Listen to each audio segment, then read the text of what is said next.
کہ کوئی کام کہے تو خوشی سے کرے، اور نمبر 2 اگر وہ بیوی کے بھروسے پہ قسم کھا بیٹھے تو اس کی قسم پوری کر دے. اور اس اطاعت میں صرف یہ اطاعت ہی نہیں آتی کہ وہ کہے کھانا لا دو تو لا کے رکھ دے، اور وہ کہے کہ بازار چلو تو ساتھ چل دے. اس اطاعت میں شوہر کی جسمانی ضرورت پوری کرنے کی اطاعت بھی شامل ہے، جسے بعض اوقات بہت سی پڑھی لکھی خواتین اپنے حق میں ایک ظلم سمجھنے لگتی.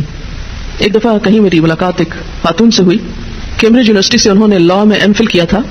تو مجھ سے کہنے لگی کہ میرا ایک مسئلہ ہے. میں نے کہا بتائیے. کہنے لگی کہ میرا شوہر مجھے ریپ کرتا ہے میری مرضی کے بغیر.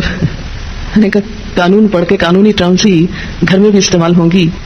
شوہر اور ریپ، میرا تو سر چکرا گیا. یہ بات بہت ڈھکی چھپی ہے، لیکن چونکہ دین کا ایک حصہ ہے اس لیے بتانا ضروری ہے. بہت سے گھرانوں میں خرابیاں اور بہت سے گھرانوں میں لڑائیاں اور بدمزاجیوں کی جو روٹ کاز ہے وہ یہاں سے شروع ہوتی ہے، جسے کوئی نہیں کھولتا. نہ کوئی ماں بتاتی ہے، نہ کوئی استاد بتاتا ہے، نہ کوئی اور اچھا مشورہ دیتا ہے کہ اس معاملے میں اللہ نے شوہر کو حق دیا ہے اور عورت پر لازم کیا ہے کہ وہ شوہر کی اطاعت کرے. لیکن جب عورت کا ایک موڈ ہی صرف ریزسٹ کرنے کا بن جائے اور شوہر کو صرف یہ انڈرسٹینڈنگ ہو کہ اس نے تو میری بات ماننی ہی نہیں، تو یہ چیز بہت سی تلخیوں کو جنم دیتی ہے. ایسے میں عورت اور مرد کے مزاج میں چونکہ قدرتی فرق ہے، بعض اوقات شوہر کی جو ڈیمانڈ ہوتی ہے عورت نہیں پوری کر سکتی، یا عورت کا مزاج اس سے مختلف ہے، یا عورت اس کو اپنے لیے ایک مصیبت اور بوجھ سمجھتی ہے، تو بھی اس موقع پر اطاعت کہ اللہ کا حکم ہے، اور اگر میرا دل نہیں بھی چاہ رہا تو میرے رب کی رضا اس میں ہے، مجھے اس سے جزا چاہیے، صرف اپنی مرضی نہیں. آپ دیکھیں کہ جب سے عورت نے اپنے اوپر گھر اور باہر کی دوہری ذمہ داری لی تو اس میں عورت کے لیے اس مقام پر اطاعت شوہر زیادہ مشکل ہو گئی، کیونکہ وہ دن بھر باہر کے کاموں سے اتنی تھکی ہوئی ہے کہ اب وہ اس قابل نہیں کہ شوہر کی بات مان سکے. وہ بے شمار گھر کے علاوہ باہر کی ٹینشنز میں گرفتار ہے. لہٰذا ایک طرف اپنا گھر خراب کر رہی ہے، چاہے ایک شوہر کو اگر روز نہ ہی سننی پڑے تو اس کی توجہ لازماً باہر جائے گی، وہ کہیں اور دیکھے گا، ذمہ دار کون ہوگا. اور دوسری طرف اللہ تعالیٰ کی ناراضگی بھی. اللہ کی رضا شوہر کی رضا میں ہے اور اللہ کی ناراضگی شوہر کی ناراضگی میں ہے.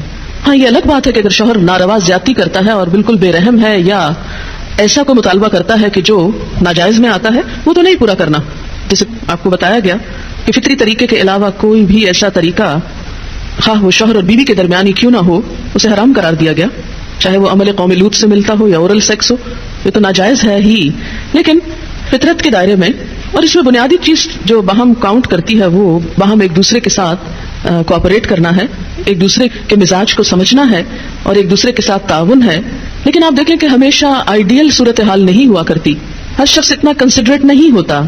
لیکن اللہ تعالیٰ نے عورت کو جہاں شوہر کو باہر کی مشقت دی نا، اتنی مشقت ہوتی ہے گرمی میں، دھوپ میں. مثلاً ہر شخص کا ایئر کنڈیشنڈ آفس تو نہیں ہے کہ وہ وہاں بیٹھ کے کام کر رہا ہے. بہت سے مرد سڑکوں پہ سڑکیں بنا رہے ہیں دھوپ میں کھڑے ہو کر، کچھ کھیتوں میں کام کر رہے ہیں، کٹائیاں کر رہے ہیں فصلوں کی، کوئی اور مکان بنا رہے ہیں، دھوپ میں کام کر رہے ہیں. تو مرد اگر سارے دن کی باہر مشقت کرتا ہے تو وہ بھی ایک پینفل کام ہے، اور اس نے محنت کی اور بیوی کے لیے سارا آرام فراہم کیا، کھانا پینا باقی ضروریات. اب اگر بیوی کو اس کا مطالبہ پورا کرنے میں تھوڑی تکلیف ہو رہی ہے تو کیا ہوا؟